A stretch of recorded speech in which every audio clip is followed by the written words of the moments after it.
m'appelle Anthony Sturbois, je travaille à l'association Vive Armor Nature en tant que chargé de mission sur la réserve naturelle nationale de la baie de Saint-Brieuc. Mon métier consiste à questionner la baie pour mieux comprendre son évolution, les différents habitats qui s'y trouvent, son fonctionnement et puis à terme pour améliorer sa conservation. Mon travail consiste à coordonner les études et les suivis qui sont mis en œuvre sur la réserve naturelle de la baie de Saint-Brieuc pour mieux comprendre comment elle fonctionne.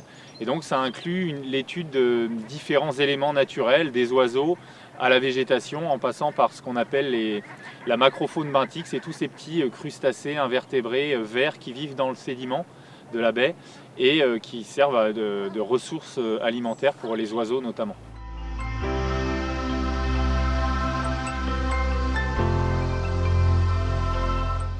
À peu près un tiers de travail de terrain, un tiers de labo, un tiers de bureau pour valoriser les résultats. Et des fois, ces 3 tiers se situent dans la même journée et des fois, ils peuvent s'enchaîner sur 3 ans complets, c'est-à-dire une année de terrain et puis 2 ans d'études et de valorisation des résultats derrière. Dans les études scientifiques sur notre réserve naturelle, il y a deux grands aspects. Il y a les suivis, ce qu'on appelle en routine, qui servent à évaluer le nombre d'oiseaux 2 fois par mois. Et donc dans ces cas-là, ça suit un petit peu la saisonnalité et puis le rythme des marées qui nous impose de compter les oiseaux à certains moments particuliers. Et puis il y a des grandes études un peu plus ponctuelles, mais qui servent à répondre à des questions de fonctionnement plus importantes. Et là, dans ces cas-là, ça va arriver... Ça va être programmé soit en fonction de la saison, si la saison est importante, ou soit en fonction des différents moyens qu'on va réussir à mobiliser. Mener des études en interne sur la réserve naturelle, ça demande des compétences naturalistes, c'est-à-dire des connaissances sur la faune et la flore, être capable de maîtriser des techniques de laboratoire pour mesurer certains paramètres que l'on souhaite étudier. On doit être capable de travailler avec des scientifiques très pointus et puis à un autre moment de vulgariser des résultats de manière très simple pour le grand public ou les décideurs.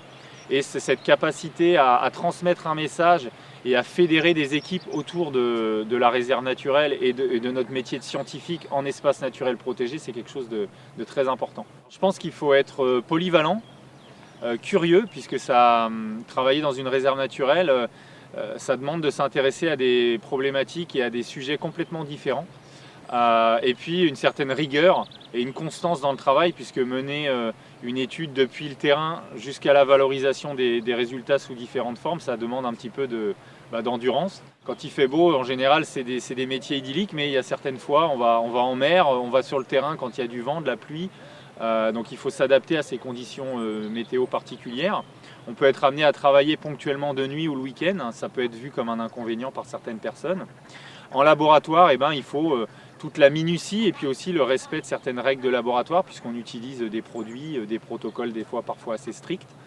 Et puis l'environnement de bureautique classique avec la maîtrise de certains logiciels particuliers.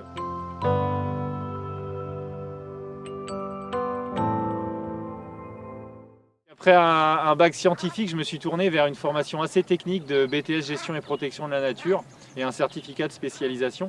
Ça m'a permis d'acquérir des techniques d'études et de mise en œuvre de protocoles sur le terrain. Et puis après, j'avais envie aussi de contribuer à l'analyse des résultats qu'on pouvait obtenir sur le terrain. Donc j'ai enchaîné par un cursus assez classique en fac, des formations professionnalisantes.